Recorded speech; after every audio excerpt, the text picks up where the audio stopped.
Yes, I know what you already know. Lust is difficult. It always starts small, a glance, a scroll, a curiosity. But then it grows, and before you know it, it owns you. How do I stop this madness? That's a question I've whispered to myself more times than I can count. In the dark, at midnight, when the room is quiet, but my heart is screaming. And for the longest time, no answer came. Lust wasn't just a temptation. It wasn't just a bad habit. It was deeper, darker. It pierced my soul. And no matter how far I ran, it followed me like a shadow. Years passed.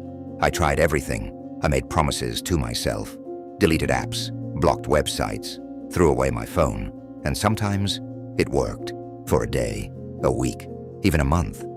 But then, the urges came back, familiar, persistent, stronger. This time it wasn't lust knocking at my door. It was something more subtle. Another addiction.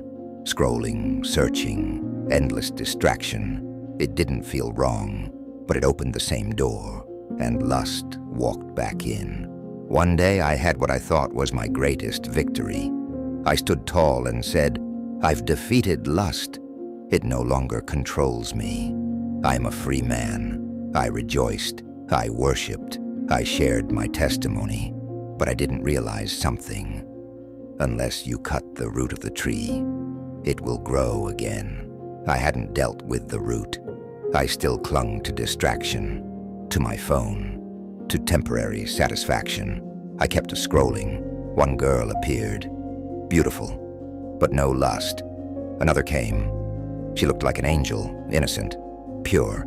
Then another, and this time, I didn't see an angel. I saw a demon. The phone changed my mind. The angel was beautiful, but the demon was captivating. I tried to look away, but my phone, this thing I held in my hand, it had its own will. It showed me the demon again. I denied it. Again. I denied. Again. I denied. But it kept coming. And then, sin awakened. Not all at once, but slowly. It returned. I thought I was free, but deep down, I was still tied to something else. And as long as I held on to any sin, even a small one, lust knew how to find its way back in. It hurt. It pained me. I cried out, but no one seemed to understand. The weight was unbearable. So I went for a walk. I needed air, space, clarity. That's when I saw my friend, Tony. "Tony," I said, "it's rare to see you out." "Yeah," he replied. "Some things have been heavy lately." "What kind of things? You've got wealth, health. What could trouble you?" "One of my businesses is going under," he said. "I'll lose a third of my income." "But you still have the rest, right?" I asked. "Why let one thing steal your peace?" "It's not that simple," he said. "And what about you?" I hesitated, then opened up. "There's a sin I can't break. Lust. I tried to kill it. I succeeded once, but I didn't deal with my phone addiction. And when that door stayed open, lust walked back in. I want to be close to God, but I keep falling. And now, I don't know what to do." Tony looked at me with a calm I didn't expect. He said, "Your problem isn't just that you fall. It's that you've been fighting the wrong battle. You're focused on removing lust. But what comes after that?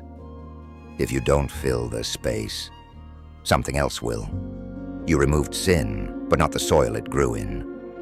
Fighting lust alone won't save you. You need to walk with God." "But," I asked, "if I walk with God, does that mean I'll never be tempted?" "No," he said, "but you'll have a reason to resist. Stop fighting for yourself. Start fighting for Him. We humans are selfish. We chase what feels good, even when it destroys us. But when you live for God, when your reason becomes higher than yourself, you gain strength you never had. Even animals only mate during seasons. But you give in on ordinary days. Don't just aim to beat lust. Aim to walk with God, because the man who walks with God will naturally reject what breaks God's heart. Overcoming sin isn't the destination, it's the fruit of a faithful journey. Tony left after that. I went home, and again. The urges came, and I failed, again and again. I wept. I thought, if I just wash my hands, the dirt will disappear. But it was too late. My hands weren't just dirty. They were infected. The disease had spread too deep. Washing wouldn't heal it. I thought about cutting it off, severing the problem entirely. But then, I heard something deeper. You don't need to destroy your hand, but you must surrender what's killing it. Let it go. Let go of what feeds the infection. Give it to God. I wrestled. Let it go. No, I need it. Let it go. It brings me joy, doesn't it? But joy without peace is just pain in disguise. Addiction is a chain, but not one that binds us, one we hold on to. We fear losing what feels good, but we forget what real joy feels like. Freedom, peace. And so, I said it. God, take it. I don't want it anymore. I want you. And now, brother, I turn to you, because I know you've felt it too. That weight, that shame, that cycle. You've stood where I stood. But hear me, you don't need to stay there. The road home is still open. Christ hasn't closed the door. He hasn't turned his face away. He's waiting, with love, with mercy, with open arms. Here, take my hand. Let me help you out of the darkness. Let's walk together. Let's return home. Because, brother, God never left, and he's waiting for you.